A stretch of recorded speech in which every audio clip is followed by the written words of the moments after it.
Hello everyone, welcome to Imperialism Breakfast with yours truly, Mr. Sobczak.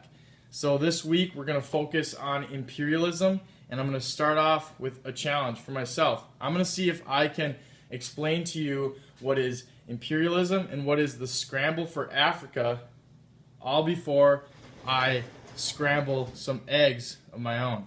So here we go. Take out your notebooks and try to write down the essential information that you hear. I'm going to try to point out a couple things for you too. Okay, so let's start off by, we got our scrambled eggs here. You hear that? Nice. Okay, so I'll keep you updated on how the eggs are going as I explain. So to start off, what is imperialism? Imperialism is the extension of a nation's land over others. However, during this week, we're really going to focus in on new imperialism. So what is that in comparison to old imperialism? Now, old imperialism is what you learned about in Unit 7, the Age of Exploration. Old imperialism is a time from 1450 to 1800, which is imperialism that focused on systems of trade and the want to simply obtain new and raw materials, such as what we got here. We got our potato, we got our tomato. Geez, I think I should hash this up and put it in my eggs. My eggs are already looking pretty done. So, in comparison, what is new imperialism? New imperialism is imperialism after the Industrial Revolution, which you just learned about, a time frame from 1850 to the 1900s, when these European powers, the United States and Japan, tried to expand their territory and industry into other lands.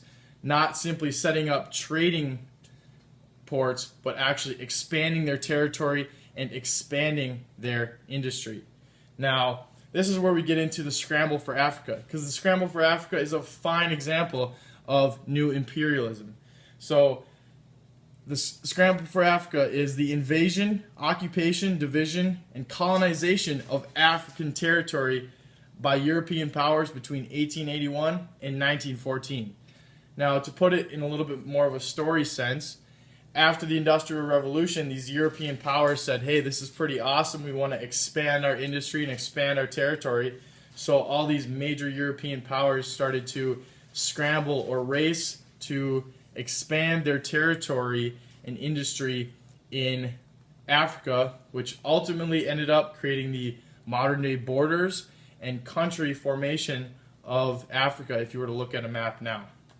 Now, finally, I want to explain motives. The difference between the motives for old imperialism versus the motives for new imperialism. So, the motives for old imperialism was to simply gain new trade routes, raw materials, and expand the idea of Catholicism, right? The 3 Gs like we talked about.